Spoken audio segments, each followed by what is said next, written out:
Channel के माध्यम से आज मैं आपको भारतीय इतिहास के उन तथ्यों से अवगत कराऊंगा जो कि आने वाले परीक्षा में आपको यहाँ से प्रश्न निश्चित रूप से बनेंगे। जैसा कि आप जानते हैं, होम रूल के बारे में आपने पिछली वीडियो में देखा। अब मैं उसी के अगले कड़ी से आपको परिचय कराने जा रहा हूँ।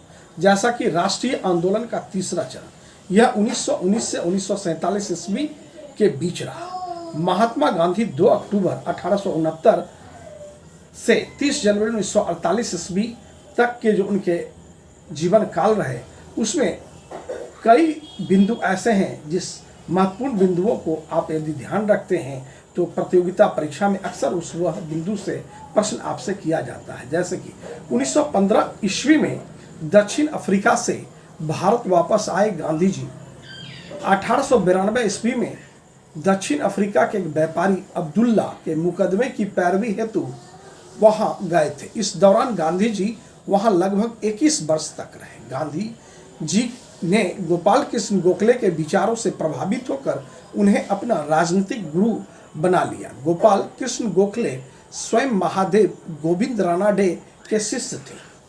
किनके शिष्य थे?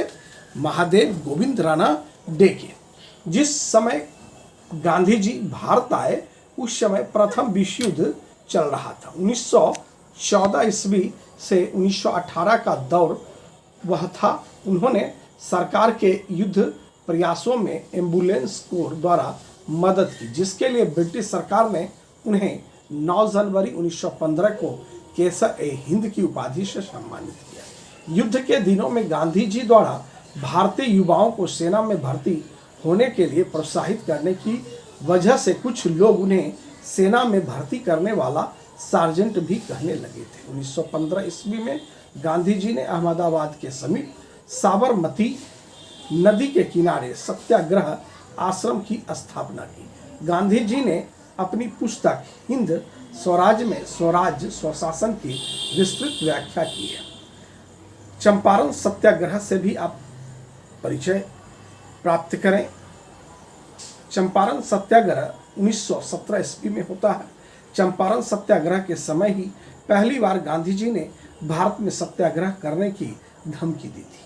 चंपारण सत्याग्रह के सफल नेतृत्व के बाद ही रविन्द्रनाथ टैगोर ने गांधी जी को पहली बार महात्मा कहा। खेरा सत्याग्रह गांधी जी के जीवन में एक महत्वपूर्ण घटना है। खेरा सत्याग्रह 1918 ईस्वी में होता है। भारत में पहला वास्तविक किसान सत्याग्रह खेरा सत्याग्रह है 1918 ईस्वी में, जो कि गांधी जी द्वारा चलाया गया था। गांधी जी से जुड़ा एक और आंदोलन है अहमदाबाद मजदूर आंदोलन, जो कि 1918 ईस्वी में होता है। फरवरी मार्च 1918 ईस्वी को अहमदाबाद आंदोलन की शुरुआत होती है। अहमदाबाद आंदोलन इस प्रकार से इसकी प्रकृति है कि फरवरी मार्च 1918 ईस्वी को अहमदाबाद के मिल मालिकों और मजदूरों के बीच प्लेग बोनस को लेकर विवाद आरंभ हुआ।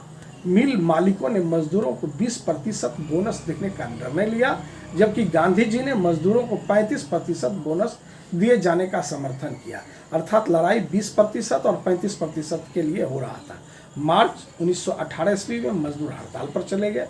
गांधी जी के अनशन पर बैठने के बाद मिल मालिक सारे मामलों को ट्रिब्यूनल को सौंपने के लिए तैयार हो गए। ट्रिब्यूनल ने श्रमिकों को 35% बोनस देने का फैसला लिया और इस तरह से आंदोलन समाप्त हो गया। इन सभी तथ्यों को आप ध्यानपूर्वक याद कर लें ताकि आने वाले प्रतियोगिता परीक्षा में आप यहाँ से बनने वाले प्रश्नों को बखूबी लिख सकें।